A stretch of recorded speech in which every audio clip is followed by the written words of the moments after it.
Red Bull has put all of its cards back on the table for 2026 and its engine supplier after the deal with Porsche was cancelled last week.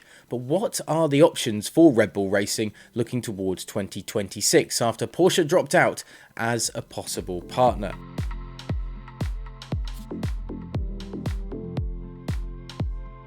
As soon as rumours of Audi and Porsche coming to Formula 1 hit the whispers in the back of the paddock, Porsche was associated with Red Bull. It seemed to be an ideal duo towards 2026. Initially, Porsche had little interest in setting up its own team and was looking for a partner with whom it could work with as a supplier of engines. Red Bull Racing will have support from Honda in that area until the end of 2025, but after that it will be alone in terms of its power units.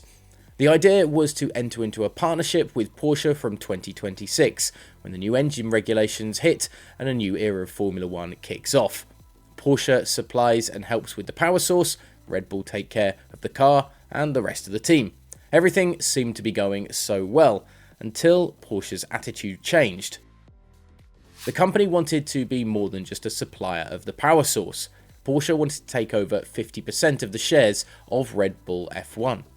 This was something Helmut Marko, Christian Horner and the rest of Red Bull clearly didn't like. More and more it seemed that the two sides hadn't gotten any closer in terms of their negotiations.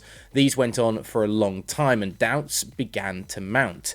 The possible collaboration eventually came to an end, and Red Bull will still be on their own from 2026. So what now are the options for Max Verstappen and Sergio Perez's team in that new era of Formula 1? The most logical answer seems to be another partnership with Honda.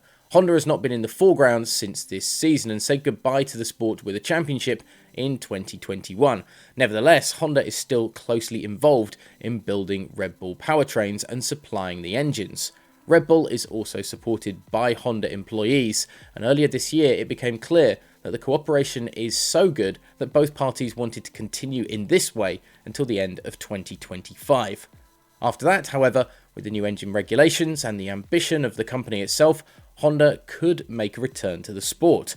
Red Bull then seems the most logical partner. The top of Honda will have to give in a little, because only then will Honda actually want to put more energy into Formula 1 from 2026, yet it is the most logical solution for both Red Bull and for Honda. Horner also said last week that Red Bull is certainly considering the option, because the previous and current collaboration has gone so well, and Honda is in Horner's words, beautiful company.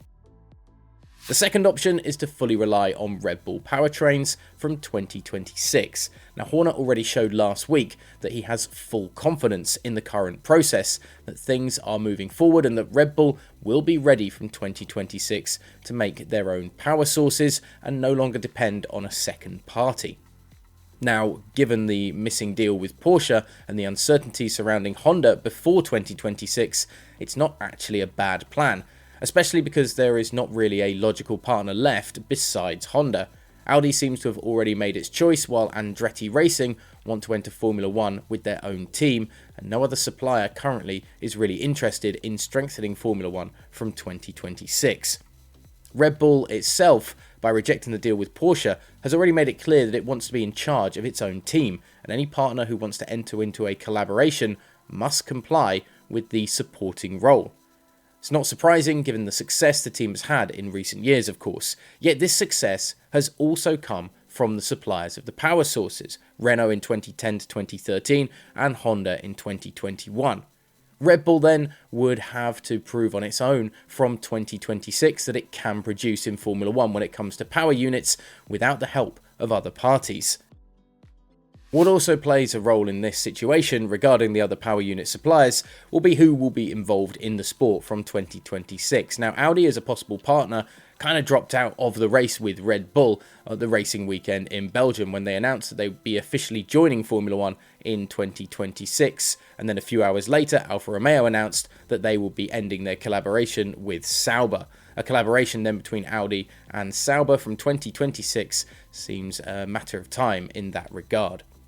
As a result, Porsche and Andretti are the last two remaining forces left, really, for Red Bull. Now, Porsche seem to want to have a lot of influence in any F1 team that they work with, and that kind of rules out Red Bull Racing, as we've discussed earlier, with their deal falling apart. The same goes for Andretti Racing, who are planning to set up their own team anyway, and therefore probably won't want to be working with the likes of Red Bull in F1. As a result, Porsche and Andretti could perhaps join together to create a force in Formula 1. Many other options don't seem to exist anymore. With the deal with Porsche not going through, Red Bull have two options left from 2026 then, to start a new partnership with Honda or rely on Red Bull Powertrains and check everything for themselves. Something that has its advantages, but also, as we've discussed, some major disadvantages. Red Bull must first build powertrains within the next few years and then become immediately successful from 2026. Hardly a no-pressure position to put on the team at Red Bull Powertrains. However, there is confidence that this could be done within the hierarchy in Red Bull and Christian Horner and the rest of the team. Time will tell to see what Red Bull Racing decide to do.